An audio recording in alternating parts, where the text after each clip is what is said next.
I'm Melissa Marlowe. And I'm Emily Hare. We'll be performing a scene from A Doll's House. I will be playing Nora. And I will be playing Mrs. Linda.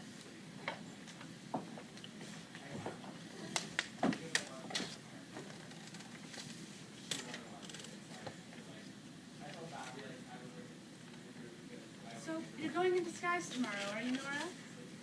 You know, I think I'll come round for a minute so I can see you in all your finery.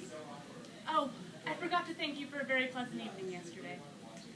Oh, I didn't think it was as pleasant as it usually is yesterday. You should have arrived in town a bit sooner, Christine. Torvald really knows how to make a home warm and welcoming. I think you do as well. You're not your father's daughter for nothing. Is Dr. Rank always as lugubrious as he was last night? No. Last night it was much more noticeable than usual. The thing is, you see, he's very seriously ill, poor man. He's got spinal consumption. Apparently his father was a disgusting creature who kept a whole string of mistresses and all that sort of thing. So you see, that's why his health has been so poor ever since he was a child. My dear Nora, wherever do you find out about things like that? When you have 3 children, you have these women visiting you from time to time who are sort of half doctors, and they know about these things. And they talk about this and that, you know? Does Dr. Rank come here every day? Every single day. Torvald's known him since they were boys. He's his best friend, and he's a good friend of mine as well. He sort of belongs. But tell me, do you think he's a sincere man? I mean, doesn't he have a tendency to be a bit of a flatterer? No. Quite the contrary. What makes you think that? Well, when you introduced me to him last night, he said he'd often heard my name in this house.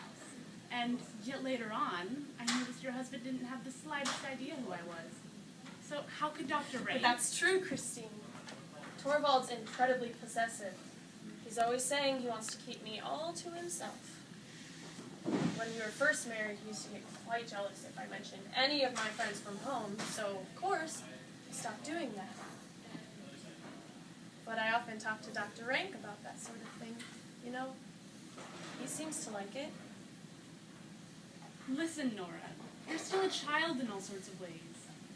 I'm a lot older than you, and I'm a bit more experienced. Let me say something to you. You should stop all this with Dr. Rank. All what? I mean, the whole thing. Yesterday you were talking about a rich admirer who was going to get a hold of some money for you. Yes, someone who doesn't exist. Worse luck. What about it?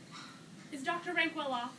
Yes, he is. And he has no dependents? No, why? And he comes here every day? Yes, I told you. He seems to have more stamina than tact. I don't know what you're talking about. Don't pretend with me. Do you think I can't guess who lent you that 4,800 kroner? You must be out of your mind. Is that really what you think? A friend of ours who comes here every day? The situation would be absolutely intolerable. So it really isn't him? No, I promise you. In any case, at that time he didn't have any money to lend. He's inherited it all since. Well, that was probably lucky for you, Nora. No, I never dreamt of asking Dr. Rank. Mind you, I'm quite sure that if I had asked him... Which, of course, you never would. Of course, and I can't see that this situation would ever arise. I'm quite sure that if I did speak to Dr. Rank... Behind your husband's back. The other business was behind his back, and I must get out of that. I must! Yes, that's what I was saying yesterday, but... A man can handle these things so much better than a woman. Yes, if he's her husband. Anyway, it's all a lot of nonsense.